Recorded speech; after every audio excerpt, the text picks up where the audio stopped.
Voilà. Il est là le coco. Tu as également de la Roro, de la Spectre, de la Roro en veux-tu en voilà. Je te fais un petit tour. Voilà, un endroit bien VIP qui vient d'ouvrir. De la Féfé, de la Roro. Donc voilà. On va aller faire un petit tour, voir ce que ça donne à l'intérieur. Se poser un petit peu. Et puis je vous retrouve. Mais pour terminer la discussion, toutes ces années d'acharnement, où j'aurais pu squatter Netflix, où j'aurais pu plus profiter avec ma famille. Tu sais, j'ai eu des discussions par exemple avec mon fiston, il a 7 ans, il comprend déjà, il me fait un bisou, il me dit « Papa, j'ai compris pourquoi maintenant, toutes ces nuits, tu rentrais tard, ou bien tu travaillais beaucoup. Merci. » Je lui dis « Mais qu'est-ce que tu me racontes? Qu'est-ce que tu comprends ça ?» Il me dit « Non, j'ai compris. Quand tu me disais oui, je travaille, parce qu'il faut travailler dur pour pouvoir faire des belles choses. Maintenant, je comprends. » Il comprend de plus en plus. Parce que quand tu permets à tes enfants d'avoir un train où ils commencent à s'adapter à des choses de rêve, à des choses de luxe, sans tomber dans la démesure, sans tomber dans la, tu vois, dans la débauche, que je déteste. Tu vois, quand je vois des enfants, comment ils se comportent, leurs parents ne s'occupent même plus d'eux, il n'y a que des nannies, ils leur gueulent dessus, ils ont leur chauffeur, ils ont leurs trucs qui leur font à manger, leur cuistot. Non, non, non, on ne veut pas tomber dans la démesure. La seule chose qu'on veut, c'est aller dans des bons endroits, manger dans des bons restos, conduire de belles voitures, rencontrer de belles personnes. Là, il était dans des clubs, il y avait des enfants, j'ai rencontré des personnes célèbres. Bon, je n'ai pas voulu sortir ma caméra pour faire le fan, mais à l'Atlantis, il y avait des personnes célèbres qui déposaient leurs enfants au club, par exemple. Ici, à l'appart, également, il y avait des enfants qui jouaient à la piscine. Il y avait des Français. J'ai même une vidéo. Je publierai juste la partie de la Lambeau avec des Français également. J'ai tapé la discute avec eux. Tu rencontres des personnes de toute origine. Mais quand tu rencontres des Français, des gens avec qui tu parles la même langue, j'ai rencontré des Espagnols de Madrid, de Murcia, on parlait parce qu'aujourd'hui il y a la finale Barça-Real. Et donc on a parlé un peu foot à la piscine, on rigolait. Ils ont tous la même mentalité. Tu sais, quand tu es dans des endroits classe, je l'ai déjà dit, je me répéterai pas, mais c'est la confirmation de ce que tu vis. Il n'y a pas de racisme, il n'y a pas de couleur de peau, il n'y a pas d'origine, il n'y a pas de nationalité. Les gens savent, quand tu es dans un endroit classe, tu peux être blanc, noir, asiatique, jeune, vieux. Tu parles tous ensemble. Tu es à l'Atlantis, tu es posé dans l'hôtel, tu parles, tu as un vieux, peut-être il ne te calcule même pas, tu ne sais même pas d'où il vient.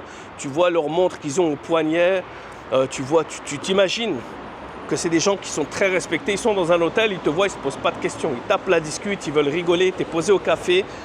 Ça nous est arrivé le nombre de fois où les gens ils sont super sociables. Tu peux être dans l'ascenseur, tu sais, dans l'ascenseur, tu as 20 étages, 44 étages, tu appuies sur les trucs, il y a plein d'étages, tu peux te retrouver 2-3 minutes à taper la discute avec une autre famille à côté qui était par exemple grecque ou une autre famille qui était francophone. Donc c'est ça vraiment le délire à Dubaï. Je vois le bon côté, le mauvais côté, je le vois pas. Je suis pas quelqu'un, je vous l'ai déjà dit, je suis pas quelqu'un qui va être grincheux, qui va essayer de trouver des choses à critiquer. Je prends le bon, je laisse de côté le mauvais. À Dubaï, je ne considère rien de mauvais. Il y a des gens qui apportent le mauvais avec eux. De toute façon, les malhonnêtes seront malhonnêtes de partout. Ils sont malhonnêtes en France, ils sont malhonnêtes à Dubaï. Mais les personnes très honnêtes, ils sont très honnêtes dans leur pays et ils sont très honnêtes à Dubaï. Et du fait qu'il y a des avantages économiques, des avantages fiscaux, et bien, ces personnes honnêtes font grandir leur business en compounding. Donc une personne qui pourrait se trouver un business avec 5 employés, un trader qui pourrait se retrouver à avoir peur de payer ses taxes, de te payer tous ses impôts, il se retrouve ici, il monte une structure. C'est comme ça que tu fais le compounding. Le compounding, c'est également dans tes revenus, dans ta manière de travailler, dans ta fiscalité, en faisant les choses de manière légale, mais en les optimisant, en faisant de l'optimisation fiscale, de l'optimisation financière également dans tout ce qui concerne tes business. Donc voilà, On va se retrouver un peu plus tard, mais ce que je voulais vous dire, c'est que ces développements qu'on a effectués avec FBT, ils nous ont conduit à quoi? Ils nous ont conduit à un outil qui, à la base, me prenait des heures. Mais comme j'étais passionné, je ne me rendais pas compte du travail inutile que je faisais, qu'on appelle en anglais le donkey work, dans laquelle je me levais le matin, j'analysais mes marchés en prenant le petit déjeuner. Comme je le faisais rapide et que je suivais souvent les marchés, même le soir, je voyais le matin ce que ça se passait. Et ça me prenait peut-être entre une demi-heure et 1 heure et demie. Contre les marchés, tu vois, il y avait beaucoup de forces et faiblesses, je mettais mes notes.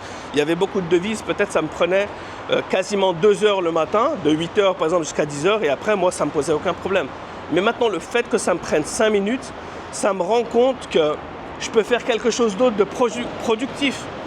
Je peux faire du contenu, je peux faire plus de... Quand je parle de contenu, c'est pas du contenu YouTube. C'est plus de brochures pour mes présentations, mes contacts, par rapport au portfolio management, par rapport aux stratégies. C'est des développements également qui prennent beaucoup de temps. Et avec les outils comme ChatGPT et tous les outils d'intelligence artificielle, tu peux faire des présentations super rapides. Par exemple, j'ai des outils qui peuvent te permettre de générer une présentation PDF super bien designé en mettant juste le contenu. Alors qu'avant, avec le design, ça me prenait un temps fou. Je voulais faire les choses bien et de toute façon, ça sortait moyen parce que moi-même, je ne suis pas un designer. Donc, également, j'utilisais des professionnels. Mais ils sont là, oui, ça va prendre 3 jours. Et puis après, tu n'es pas content du design. Là, tu mets le prompt, ça te sort le truc. Tu veux changer le couleur, tu changes le prompt. Et puis franchement, en 15 minutes, on va et vient avec le chat, avec l'intelligence, les outils de AI, d'intelligence artificielle, ça te sort quelque chose qui est absolument magnifique. Donc, et là, l'outil, franchement, FBT, le scanner, qu'est-ce qui me permet? Il me permet de me libérer d'une charge de travail, de me consacrer à ma famille, de me consacrer à d'autres passions et à développer d'autres business. Et c'est ça qui peut permettre de changer ta vie en compounding. Donc voilà la familia. Je vous retrouve à très bientôt. D'ici là, gardez la pêche. Et n'oubliez pas de liker, n'oubliez pas de commenter, n'oubliez pas de soutenir la chaîne. Et n'oublie pas de te déchirer. Éteins Netflix, arrête de scroller sur les réseaux sociaux et passe du temps à cravacher. Même si c'est en démo, crois-moi, tu ne le regretteras pas. Ça va peut-être prendre quelques années, mais quand ça va sortir, ça sortira lourd. Peace la familia.